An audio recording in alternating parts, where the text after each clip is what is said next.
Olá!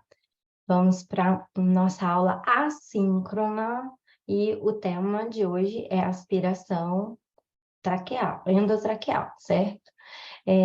Eu optei por fazer a aula de aspiração assíncrona, porque muitos colegas que já estão no curso, eles já trabalham dentro do ambiente hospitalar ou nos domicílios, no home care, e já realizam o procedimento de aspiração e já sabem o procedimento, né? Mas alguns colegas ainda, embora já até realizem, ainda apresentam algumas dúvidas sobre os passos de aspiração. E eu acho essencial para quando a gente quer fazer, né, um Blue Dye teste, uma avaliação, ou a gente vai fazer realmente um atendimento, a gente tem que saber fazer aspiração, certo? A aspiração é algo que nos é garantido pelo Conselho Federal de Fonoaudiologia, é um procedimento que nos é garantido. Ainda existem pessoas que questionam, mas o fonoaudiólogo pode fazer? Não, o fonoaudiólogo não só pode fazer como ele deve fazer, o fonoaudiólogo não só pode fazer como ele tem habilitação, respaldo federal para ministrar cursos sobre aspiração, certo? Então, é por isso que nós vamos trabalhar hoje esse tópico. Vou compartilhar a nossa aula.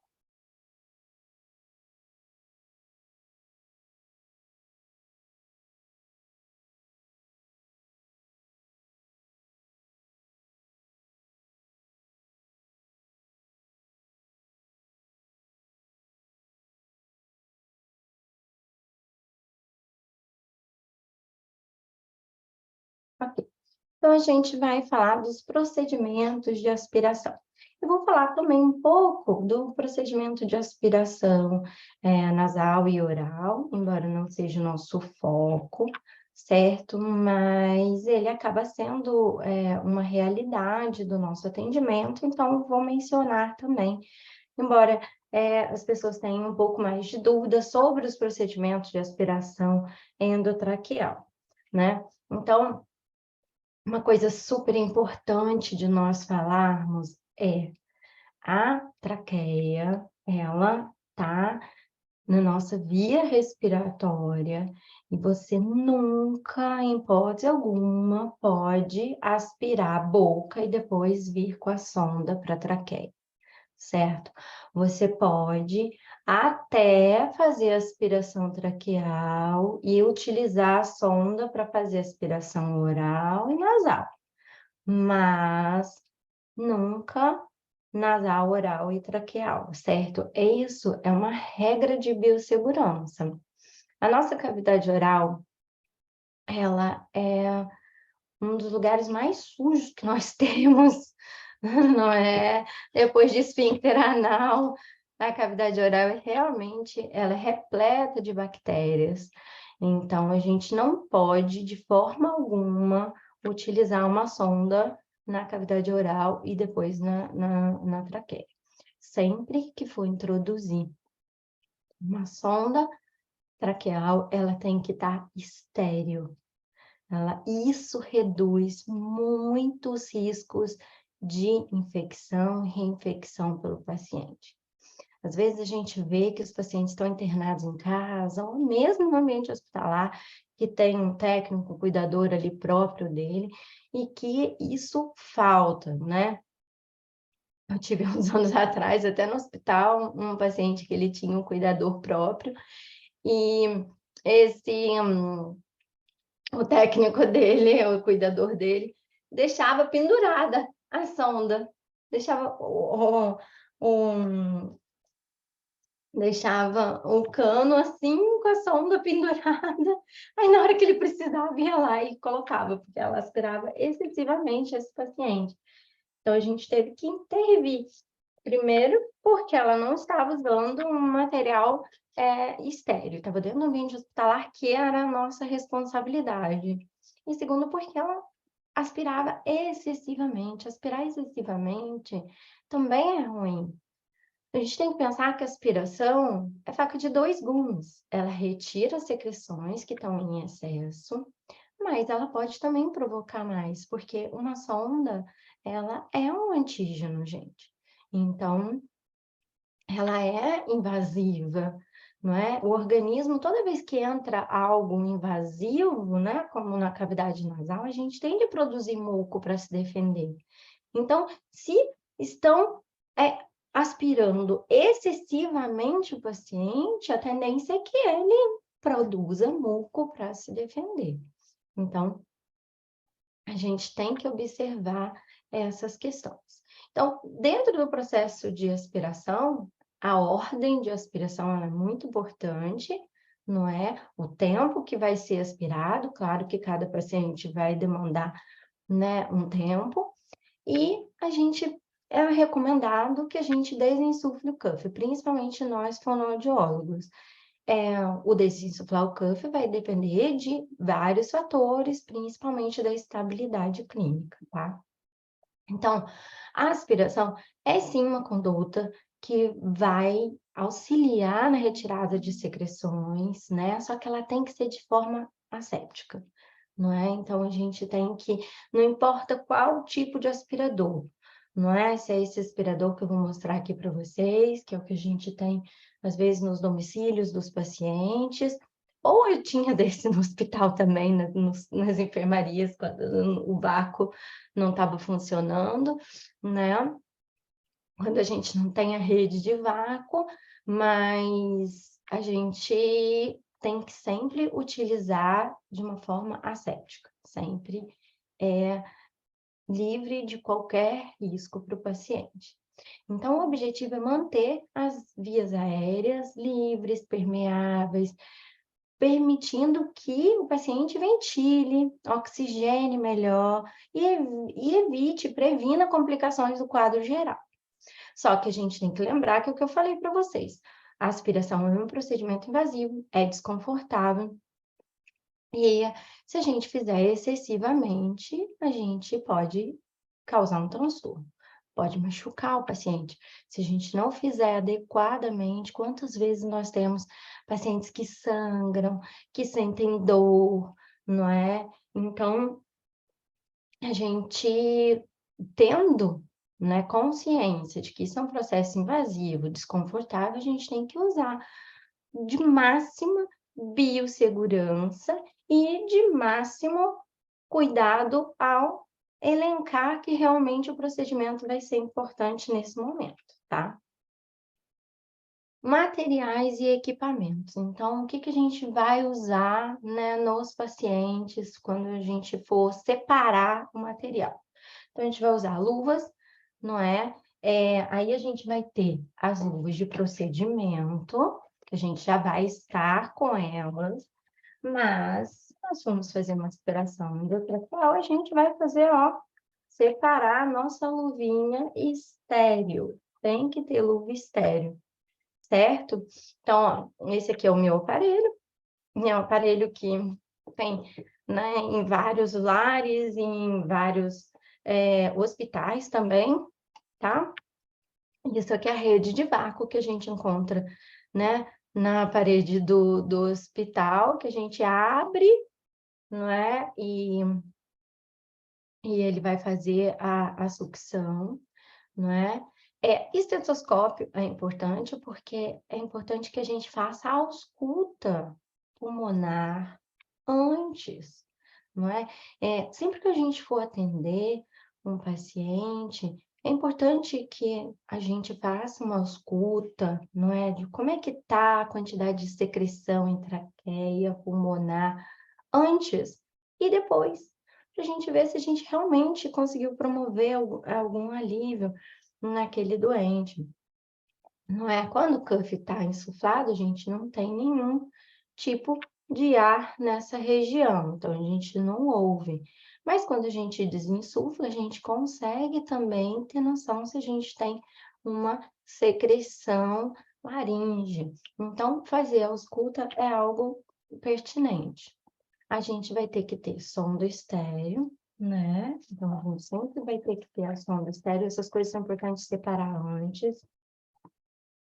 Óculos, máscara, oximetria, é interessante que a gente tenha, que o paciente coloque, e como que a gente vai fazer a preparação para o procedimento, né? Primeira coisa vai ser higienizar as mãos, fazer a preparação do material. Então, assim, é muito comum que a gente esqueça, né, um objeto ou outro, não é? Então, a gente fazer essa checagem de tudo que a gente vai precisar antes de entrar no leito, antes de começar o procedimento, é importante. Porque se eu vou aspirar e eu preciso de um meio asséptico, né, eu preciso de um meio estéril, esqueci tal coisa. E aí, como que faz, né? Ou alguém traz para você, ou você tem que começar tudo de novo. Então, fazer mentalmente aquela checagem do que você vai precisar é importante, né? A gente vai levar a cabeceira do nosso paciente, explicar o procedimento para ele, e muito importante, gente, checar o funcionamento do aspirador, tá? Vocês sempre chequem, né, com um copo de água, eu sempre tenho um copo de água beira-leito. Então, você checa o aparelho para ver se ele está sugando. Já aconteceu de eu pegar, colocar o copo d'água e não sair, não sugar uma gota d'água. Imagina, você coloca aquilo dentro da traqueia do paciente e ele tosse e não aspira nada. Você promove um super desconforto para o paciente, não é? E o aparelho não estava sugando. Eu lembro que nesse dia eu fiquei até muito desesperada, que esse paciente estava muito secretivo, e o aparelho, o vácuo dele não estava funcionando. Ele estava numa enfermaria que a rede de vácuo não funcionava na parede, não estava funcionando dentro do hospital. E ele estava muito secretivo. E eu não estava conseguindo outro aparelho para ele dentro do ambiente hospitalar, e aquele aparelho, ele ligava, fazia aquele barulhão, e ele não sugava eu punha dentro do copo d'água, não saía uma gota, sabe?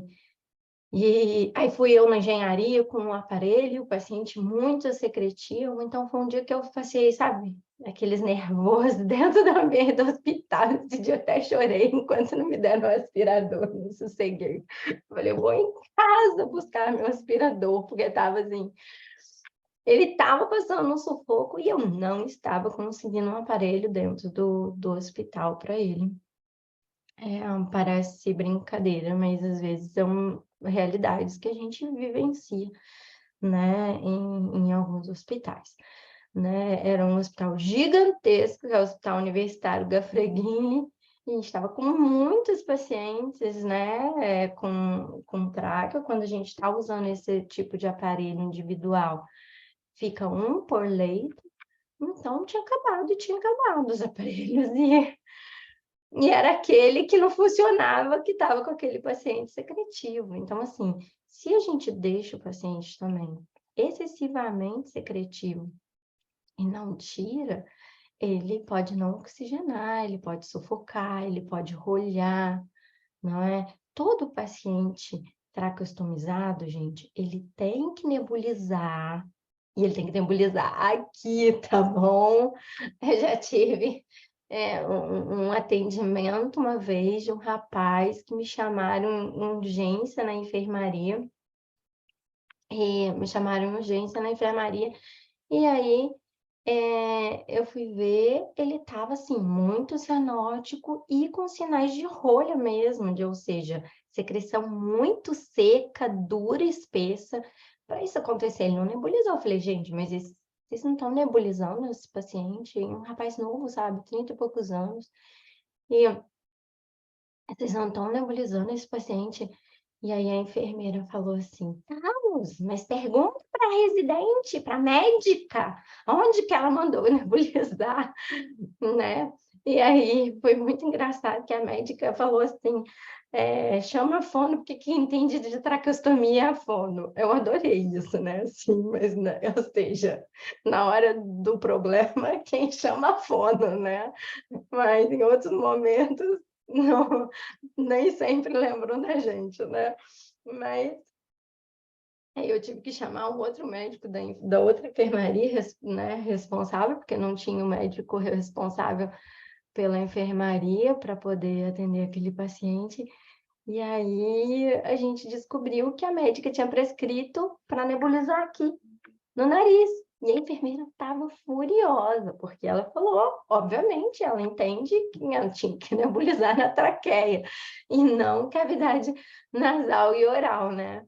E o paciente rolhando ali, sufocando. Então, assim, você pode acontecer de pegar casos assim que o paciente está com a secreção muito espessa, dura, como o caso daquele rapaz, porque ali, por que que eu chamei o médico? Porque ele precisava de uma nebulização com medicação e eu vi que a médica residente, ela estava mais perdida que tudo. E aí ela não estava sabendo o que fazer e a enfermeira estava muito brava com ela. E aí eu chamei um outro médico amigo meu para resolver o problema de medicação e depois que ele nebulizou e deu um pouquinho de fluidez, né? Aí a gente aspirou e a gente pode também colocar soro para ajudar nesses casos, mas assim, poderiam também ter chamado fisioterapia nesse caso, tá? Eles também fariam isso, mas nesse dia eles me chamaram, certo? E aquilo, quem chegou na emergência é quem faz, né? Então, uma aspiração, ela pode realmente salvar a vida de um paciente, né? Então, existe essa necessidade de que o paciente nebulize de 3 em 3 horas, ou no mínimo de 4 em 4 horas. E se ele está em respiração traqueal, que seja na traqueia. Se ele está em respiração, né? Se não tem traqueia, tudo bem, pode colocar um nebulizador em cavidade oral e nasal, certo? Mas é muito importante checar o funcionamento do aspirador, checar se o paciente está nebulizando, né? O tempo que ele está sendo aspirado é de 2 em 2 horas, é de 10 em 10 minutos, como eu já vi, não é? A gente tem que checar isso para a gente poder adequar os padrões, para trazer para algo que seja uma média aceitável, né? Então, gente, eu queria mostrar para vocês isso, que isso aqui é uma técnica que a gente chama glow germe, tá? E a gente apaga a luz de tudo, eu faço isso com os alunos, né? Então, eu mostro para eles com o glow germe ele fixa as bactérias, a sujidade das mãos, né? Então, a gente mostra, apaga a luz e mostra a luz neon. Então, as bactérias, elas ficam todas iluminadas. Tudo que tem de sujidade fica iluminado, né? E aí, eu fiz o quê? Mostrei para eles e eu falei, agora vão lavar a mão. Vão lavar a mão. E aí, eu tirei a foto da mão da pessoa com essa lavagem, né? Que eu faço assim, faço assado, faço assim, faço assado. Eu queria que vocês separassem uma coisa, ó. Olha, lugar que fica o anel, como fica imundo, né? Na região de unha, tá? Então, aí eu mostrei que a sujidade se manteve, que eles espalharam para outros lugares, mas que se manteve.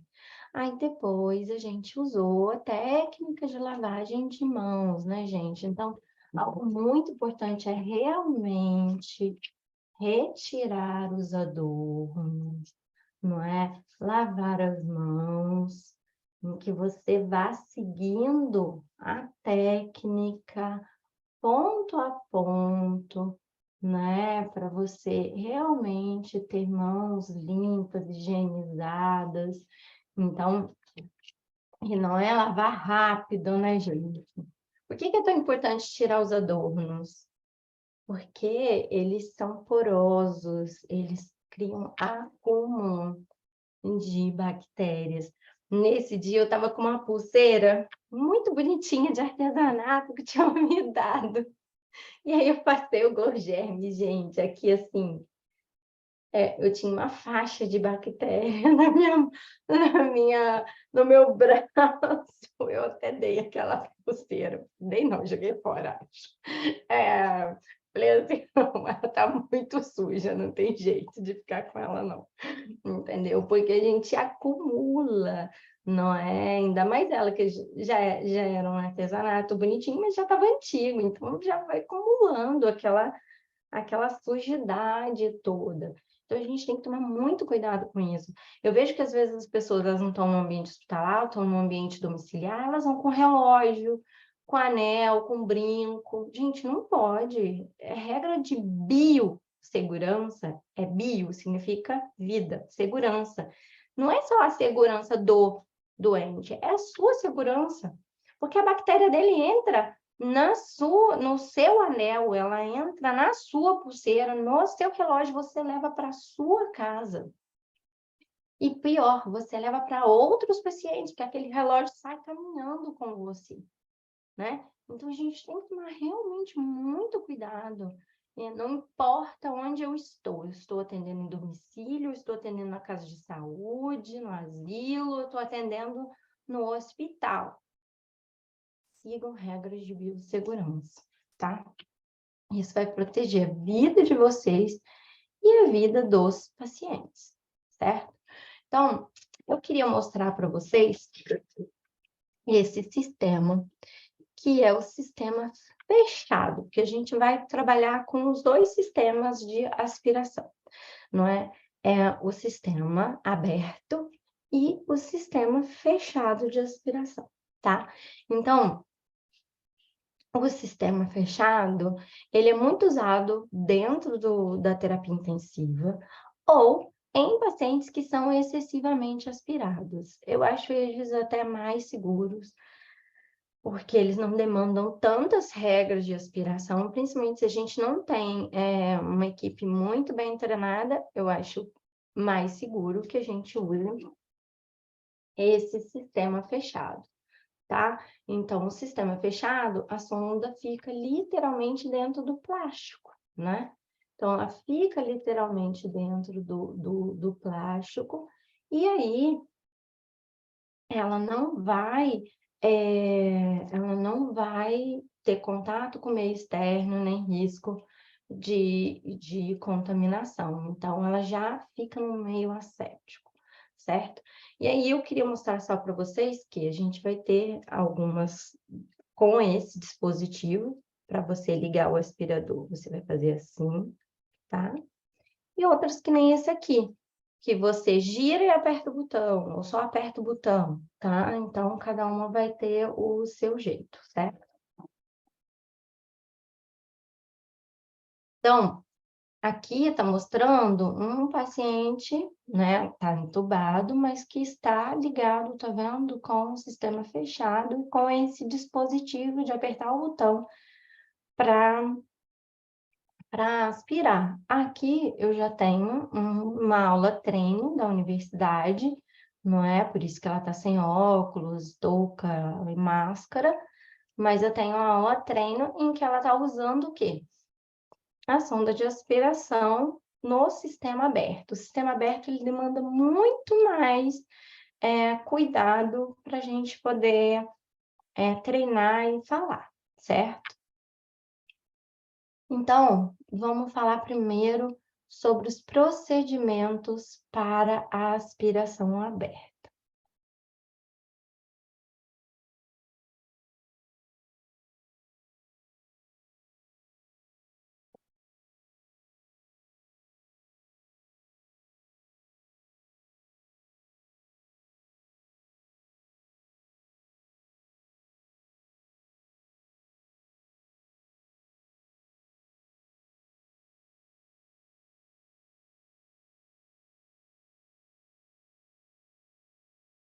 Então, vamos lá, vamos aos procedimentos de aspiração endotraqueal. Aberta, primeiro no sistema aberto. Lembra que eu conversei que a primeira coisa que a gente vai checar é se nós temos todos os materiais disponíveis, não é? Então, tem um aspirador, e aí eu preciso checar se o vácuo do aspirador, se ele está adequado, né? Então, eu só posso checar assim, ó.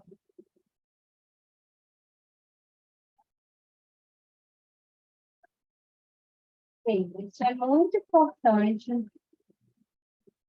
Checar se o vácuo está funcionando adequadamente evita algum transtorno com o paciente, certo? O que mais que a gente vai precisar?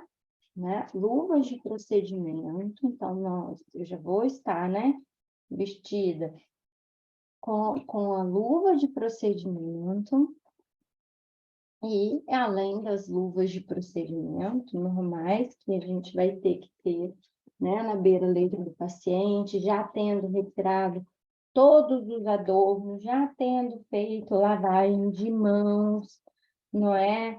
Tendo prendido devidamente o cabelo, isso é um fator importante. Nós vamos separar o que mais? Nós vamos separar luva estéreo, não é? Então, nós vamos separar a luva estéreo, sonda de aspiração, e aí isso pode variar, né, o calibre, se a gente vai atender um bebê. Ele vai usar, né, uma mais fininha, uma sonda 6, não é? Agora, se eu for atender, né, um adulto, geralmente a gente usa 12, 14, né? É ideal. Essa sonda aqui é de calibre 12, tá? Então, a gente separa a sonda e a gente vai ter alguns cuidados, né? Vamos usar óculos, touca, máscara, não é? Checar se esses aspectos estão ok. Além, é claro, do cabelo preso. Ter também seringa, para que a gente possa desinsuflar o cuff, certo? Então, é importante a gente ter seringa. O ideal é que o paciente esteja usando um oxímetro de pulso, tá? E vamos pensar agora, né? Depois que a gente checou, viu que o material está todo ok, não é? Nós seguimos as regras de biossegurança adequadas, a gente vai seguir os procedimentos para uma aspiração asséptica segura para o paciente. Então, o que nós vamos fazer? Nós vamos abrir, né, a sonda, não, perdão, nossa luva estéreo. Pensa que esse aqui vai ser o nosso campo asséptico, tá? Então, a gente vai abrir ele aqui. Esse é o nosso campo estéreo, certo? E aí, a gente vai sempre ter uma mão de preferência, concorda? Né? Porque uma das mãos, ela acaba se contaminando, principalmente quando a gente for... Esse ponto aqui não está querendo abrir para eu poder mostrar para vocês. Quando a gente for pegar, não é, no nosso aspirador. Então, você sempre tem uma mão de preferência, né? Então, você tem que pensar qual vai ser a sua mão, né, principal, aquela que vai se manter integralmente asséptica o tempo todo. Então, nós vamos, diante desse meio asséptico, não é? A gente vai fazer o quê? Vai abrir a sonda. E aí, olha só como é que eu vou fazer. Eu vou colocar a sonda aqui. Porque isso aqui, pensa, quando eu abri isso aqui, ele estava contaminado. Pensa que a minha mão com a luva de procedimento está contaminada, tá? Com o ambiente em si, não é asséptico. Então, eu joguei aqui nesse meio asséptico a sonda e ela já está aberta de uma forma em que fique segura, certo? Então, a gente descarta lá. E aí, eu vou pegar a minha luva com o máximo cuidado, não é? Para calçá-la por cima da luva de procedimento. Aí, por exemplo, ficou um dedo aqui. Depois que você calçar outro, você arruma o seu dedo.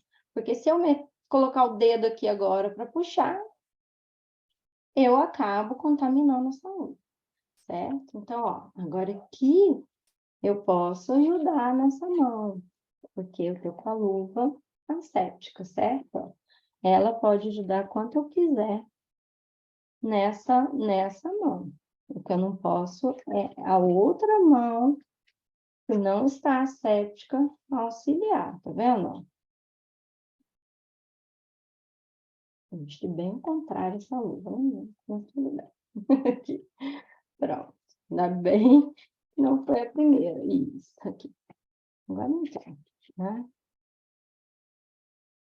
Ok. Aí lembra que eu tinha esse dedo aqui que eu precisava arrumar? Agora eu venho aqui e ajeito. Então, ok. Estou com a minha mão asséptica, não vou encostar mais nada, né? Essa manga aqui, tá, gente? O ideal é que você não esteja com ela, tá bom? E aí eu vou pegar a minha sonda. Eu vou ter que escolher qual vai ser a minha mão estéreo o tempo todo. Eu tenho uma mão de preferência. Eu tenho a mão direita como preferencial para fazer movimentos. Então, eu vou preferir que essa seja a mão que fique estéreo o tempo todo. E aí, quando eu pego aqui, acabei de contaminar a mão esquerda, tá? Então, ó. Então, a mão que fica estéreo manteve sendo a direita. E aqui, essa mão esquerda a que acabou se contaminando. E por isso mesmo, é ela que vai ligar o aparelho.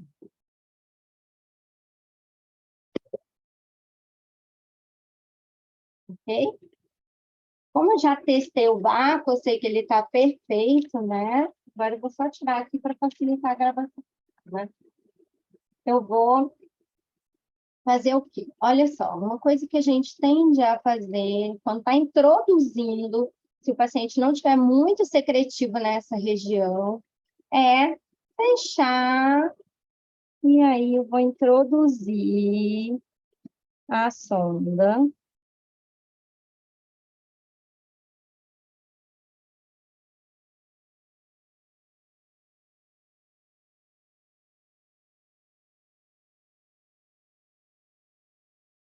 Meu paciente está indo muito para trás, gente. E aí, ó, eu introduzi, eu vou fazer movimentos, eu vou só segurar aqui, porque é o boneco, né? Ó. Movimentos circulares, tá ok? Geralmente a gente não segura o paciente. Então, eu vou tirar essa mão que estaria aqui, vou segurar o meu paciente aqui só para facilitar a minha entrada de sonda e eu fazer o mais perfeito possível. Ó. Entrei em traqueia, certo? Então, ó, por que a gente faz uma movimentação assim? Para facilitar a aspiração, certo? Então, isso é o meio. Aí eu deixo o paciente tossir, deixo o paciente respirar, não é? O paciente tossiu, respirou. Aí eu volto com a sonda.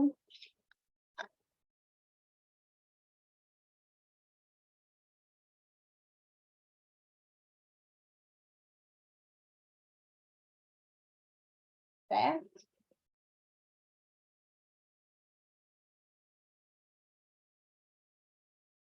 A secreção desse meu paciente aqui está muito espessa.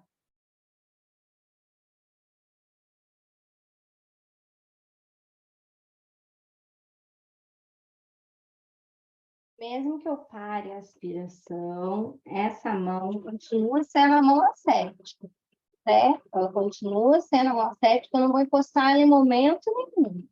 A outra mão eu posso mexer, tá? Então, ó.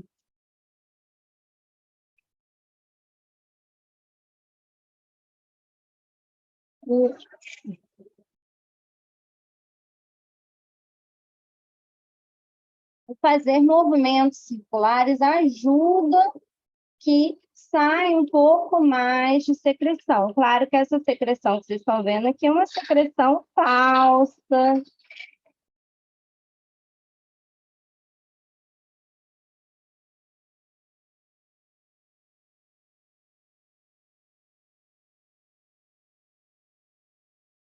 Então, esse aqui é o modo que aberto. Agora, vamos supor que eu aspirei o paciente e aspirei inicialmente com o cuff insuflado, tá? Por que a gente aspira a primeira vez o paciente com o cuff insuflado? A gente aspira ele a primeira vez com o cuff insuflado para que eu tire aquela secreção que está infracuff, não é? Principalmente o excesso que o paciente possa estar tendo infracuff, não e necessite desse alívio inicial, certo? Agora, eu vou trabalhar para desinsuflar o cuff. Então, eu desinsuflei aqui. Então, vamos supor que tenha muita secreção nessa região supracuff. A gente pode ver aqui nesse outro paciente aqui.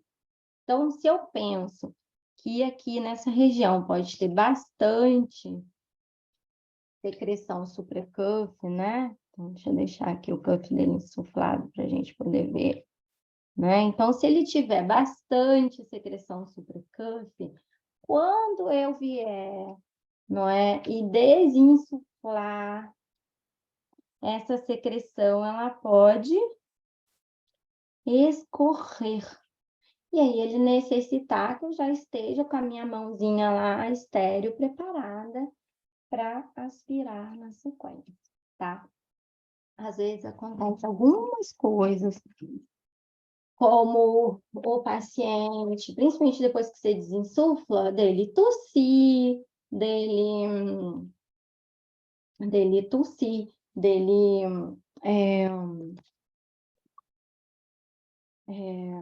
espirrar e de sair secreção nas outras regiões. Então, a nossa tendência é querer, né, querer tirar o quanto antes.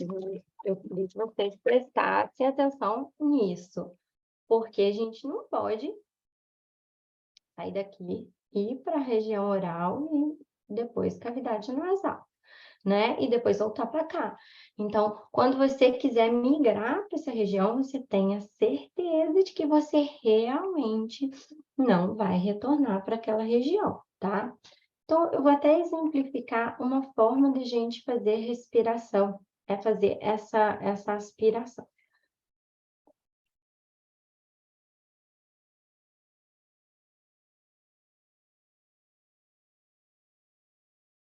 Lembrando que essa mão, que é a mão direita, será séptica até o final da sua aspiração, não é? Então, vocês, porventura, né? Fizeram a retirada da secreção do paciente traqueal, né? Já fizeram a retirada da secreção braquial. E aí, o seu paciente sentiu, começou a colocar bastante secreção pela boca. Então, você sabe que se você for tirar a secreção por via oral ou por via nasal, você não vai poder retornar para a traqueia, tá? Então, quando a gente for aspirar, né, por via oral, eu aconselho sempre fechem aqui, para que você não machuque a mucosa, e introduzam pela lateral, assim, ó, porque você evita o gag e você consegue avançar um pouco mais para a retirada, certo? Então, você consegue avançar um pouco mais. Fica mais confortável, tá, gente? Então, você vai introduzir, ó, no outro lado, mesma coisa, ó. Tá fechado. Aí, eu introduzi, é que eu vou soltar. tá? Desse lado aqui fica mais fácil de eu mostrar, ó. Fechadinho. Aí introduzir, chegou ali perto de epiglótis, ó. Soltei, o paciente começa a tossir, aí a gente retira. Evitar essa região que desencadeia o gag, né? E se torna muito mais desconfortável. Então, busque sempre, quando for aspirar oral, as laterais. Claro que às vezes vocês podem retirar aqui, né? Nas laterais do paciente, mas retirar, às vezes tem secreção para tudo quanto é lado, né? Mas busca sempre aspirar pela lateral. E quando o teu paciente também está com secreção nasal. Secreção nasal, gente, é algo assim, aspirar nasal é algo muito desconfortável. Muito, então você tem que pesar se realmente vale a pena, tá? Mas é mesmo procedimento, você fecha e você vai fazer a introdução, tá? Eu não gosto de aspirar nasal. Eu aspirei nasal em pouquíssimos casos, quando são bebês, que às vezes eles têm muita secreção nessa região. E estão saindo, estão borbulhando via cavidade nasal. Então, vou só desligar aqui para a gente falar melhor. Então, quando a criança está borbulhando via cavidade nasal, aí a gente pode até aspirar, né? E é uma sondinha mais fina. Mas aspirar na cavidade nasal é algo extremamente irritativo. É só você pensar o quanto qualquer coisa que entre na sua cavidade nasal faz com que você se sinta desconfortável. Então, eu não gosto de aspirar em cavidade nasal por isso. E produz muco e espirro.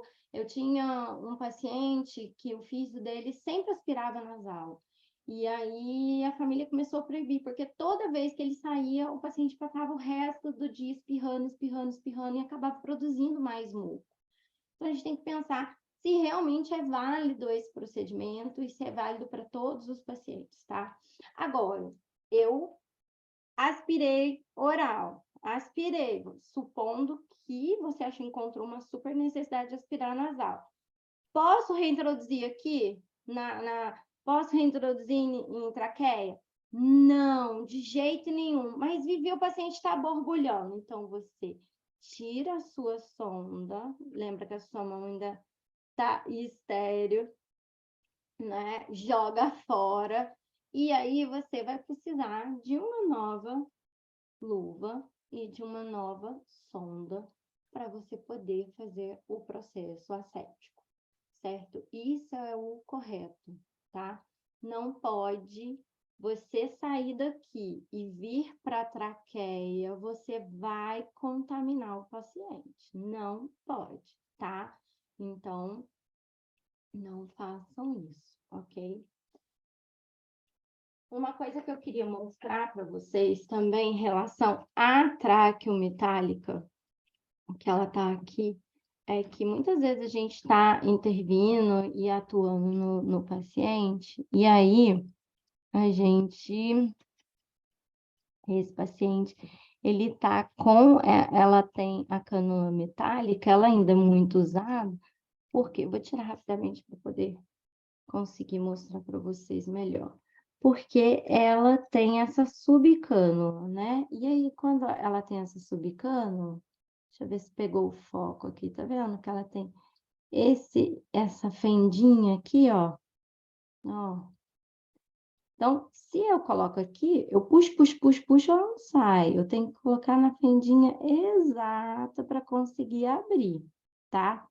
Então, qual é o objetivo de abrir, de ter uma subcânula? É você conseguir higienizar adequadamente. Então, isso aqui, principalmente para pacientes que estão em casa, não é, para higienizar, que não estão, às vezes, nebulizando o suficiente, que tem aquelas gosmas grudadas aqui, que o aspirador, às vezes, você vai tentar passar o aspirador, e que ele não está nem entrando direito de tanta secreção, né? Então, a gente precisa higienizar isso, porque isso aqui pode ser também um foco de contato, né? O foco de contato não, o foco de infecção.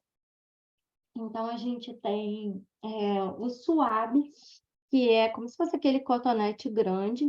Ele é próprio para fazer esse tipo de higiene, ele é estéril também para fazer esse tipo de higiene, né? E retirar as secreções espessas que ficam aqui, tá? Por que eu estou falando isso? Geralmente a equipe de enfermagem já faz essas orientações para o paciente, mas às vezes a gente vai atender algum paciente em casa, ou como já aconteceu no hospital, do paciente estar tudo grudado, não conseguir nem aspirar a secreção, e aí não conseguir nem aspirar a secreção, não precisar intervir, né? Eu precisar higienizar e limpar na hora. Então, é importante vocês, né, conhecerem esse mecanismo para poder retirar. Gente, nebulização é nosso? Não, nebulização não é nosso, né? Mas a nebulização vai interferir no nosso paciente, tá? Então, a gente precisa acompanhar como que está essa nebulização, se ela está sendo realizada ou não. Então, se o paciente estiver com a secreção muito espessa, a gente precisa verificar isso. Outra coisa importante da gente verificar é essa questão da higiene. O paciente tem subcânula, não é? Como está a secreção? Que cor? É purulenta? Não é? Aquela cor de pus? É esverdeada? Ixi, né? É clara e fluida. Se for clara e fluida, como está aqui no meu paciente, muito melhor, né? Sinal que o paciente está vencendo as infecções dele. Agora, se tiver purulenta, não. Se tiver esverdeada, pior ainda. Se tiver muito espessa, né, também é muito complicado. Então, a gente saber a quantidade, se é abundante, se eu vou lá e aspiro e sai muito, isso é algo importante para a gente relatar no nosso prontuário, para a equipe ter esse parâmetro. Pensa que a aspiração é uma coisa de equipe, é o fonoaudiólogo que faz, é o fisioterapeuta que faz, é o médico, pode fazer, que não faz, né, gente? Mas ele pode fazer, e é a enfermagem, a técnica de enfermagem que faz. Então, é toda uma equipe que trabalha e somos codependentes desses dados bem relatados no prontuário. Então, a gente vai dizer lá, secreção abundante, clara e fluida. Secreção espessa, pouca quantidade, purulenta.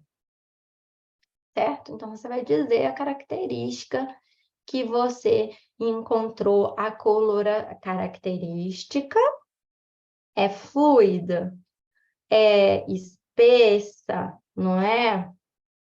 É clara, é amarela, é purulenta, amarelada, é esverdeada.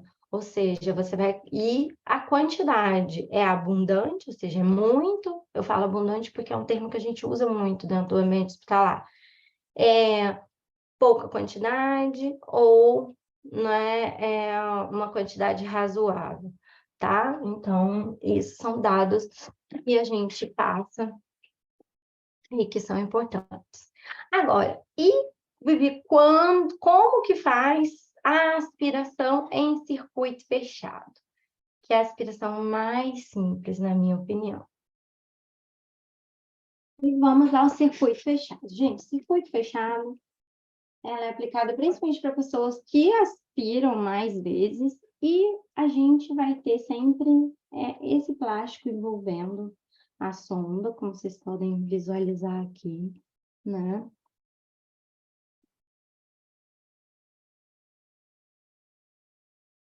E a sonda ela fica totalmente protegida, fica asséptica. Então, eu posso usar, inclusive, uma luva de procedimento, tá? Eu coloquei uma secreção aqui, não é corada, azulada, para vocês, para ilustração, né?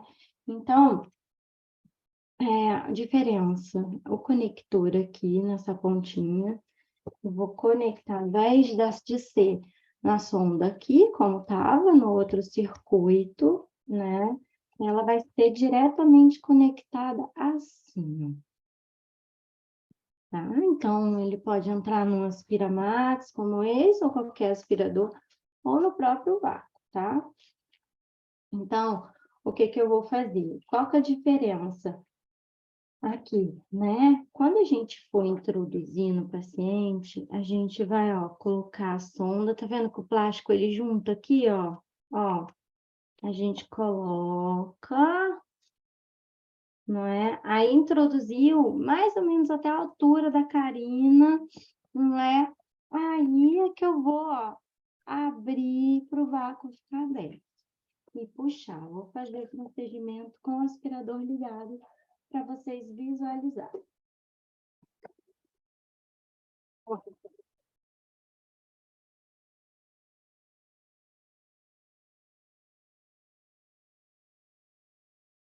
não tá aspirando nada, certo? Só vai começar a aspirar quando eu apertar, ó.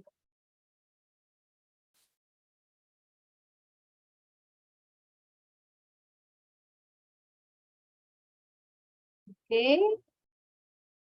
Novamente, ó. Vou introduzir, que meu paciente está precisando segurar ele aqui, porque é meu, né, gente? Ó, eu vou puxando, ó.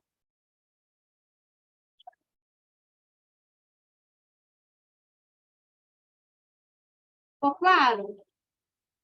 Simples, né? É esse o mecanismo. Muito mais fácil, mais asséptico, menos risco de infecções, certo? Desvantagens é que, às vezes, com a sonda aberta, a gente consegue ter uma mobilidade, fazer aquele movimento circulatório, que ajuda a pegar um pouquinho mais de secreção aqui.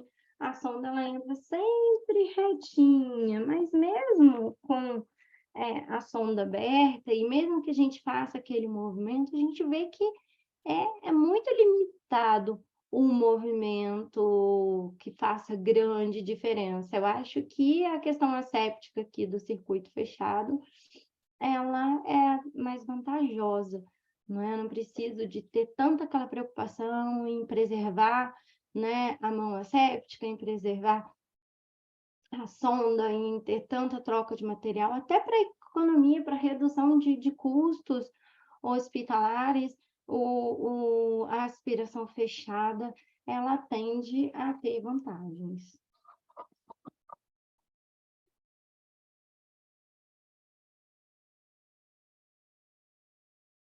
Então, lembrando que a aspiração é sim essencial para os nossos pacientes, ela é importante, mas que não é fisiológico. O ideal é que a gente consiga que o paciente desenvolva tosse, por isso que é importante a gente trabalhar com as manobras que favoreçam, né, que favoreçam o paciente conseguir colocar para fora a tosse de forma fisiológica, manobra de tamponamento, não é? Quanto mais próximo do fisiológico, mais adequado. Quanto menos a gente invadir, mais próximo de uma qualidade de vida o paciente vai se encontrar, mais próximo da gente alcançar um procedimento de decanulação, a gente vai ter. Então, sempre que a gente desinsufla, fez procedimento de aspiração, é muito importante que a gente tente, não é? Perguntar se tentar tamponar para quê? Para redirecionar o fluxo aéreo. Isso é uma manobra de redirecionamento de fluxo aéreo, para que o paciente ressensibilize a sua laringe, principalmente pregas vocais. os seus reflexos de tosse, que é um reflexo de defesa tão importante, não só para proteção durante a deglutição, mas também para a eliminação de secreções, né, brônquicas. Então, você ressensibilize essa região. Então, a gente deixa o paciente, respira, faz um som, ah. A gente pede um A, né, gente? Nunca sai esse A, né? Sai ah. Tá tudo certo. É assim, de som feio em som feio, é que a gente vai conseguindo reabilitar os pacientes e dar mais qualidade de vida para eles, tá? Espero que tenha ajudado para as pessoas que tenham alguma dúvida ainda a respeito da aspiração endotraqueal, não é? Quando vocês forem pensar na aspiração aberta, né, seguindo todos aqueles procedimentos, ó, tá vendo? Quando eu falo da gente fazer movimentos circulares, que a literatura cita, né, a gente visualiza para essa traqueostomia, pelas outras, que não é um movimento assim tão grande, mas que ele tende a fazer o quê? A movimentar discretamente a traqueia, a sonda e facilitar isso. O que se deve evitar? Isso aqui, ó. Isso tem que se evitar, tá, gente? Porque isso machuca a parede da traqueia do nosso paciente e pode sangrar, pode lesionar, tá? Então, nunca fiquem assim, gente, vai e volta, vai e volta, vai e volta. Isso não pode, certo? Por isso que a gente faz a introdução e, às vezes, muitas vezes, a gente faz a introdução com isso, não é? Fechado. Por que eu faço assim, fechadinho? Porque, às vezes, nessa região supra-cuff aqui, nessa região aqui, eu ainda não estou com tanta secreção, estou com aquela secreção mais em nível traqueal mesmo. Então, quando eu vou introduzindo, aqui eu já tenho bastante secreção, aí é quando eu libero aqui para sucção. E aí a gente introduz, né? Ou às vezes eu vou até a carina, quando o paciente começa a tossir, é que eu libero aqui. E aí venho fazendo esse movimento. Então, o movimento que a gente faz aqui, ele mobiliza a sonda, mas ele não fica no vai e volta, tá? Que isso pode incorrer numa lesão. Então, isso aqui facilita com que você tenha uma mobilidade. Você vai ver que toda vez que você mexe discretamente, você consegue retirar um pouquinho mais de secreção, tá? Mas, às vezes, a gente vai ter, não é, a secreção, né, acentuada, às vezes, na parede da traqueia, e, ó, pensa aqui como se fosse parede da traqueia, né? Então, nem sempre eu estou encostando nessa parede, mas lá no canto não está. Por isso que o nebulizar, o deixar fluido é importante. Por isso que vocês vão ver alguns fisioterapeutas, às vezes, eles introduzem uma injeçãozinha de soro fisiológico para diluir isso. Na sequência, eles aspiram, tá? Para que eles consigam diluir essa secreção que está na parede da traqueia, certo? Eu acho sempre mais recomendável a nebulização para isso, que ela vai fazer um efeito muito melhor. E é preferencial que a gente aspire pós uma nebulização, porque já umidificou aquela região, então a secreção vai sair com mais facilidade, tá? Beijos para todos e até a próxima aula.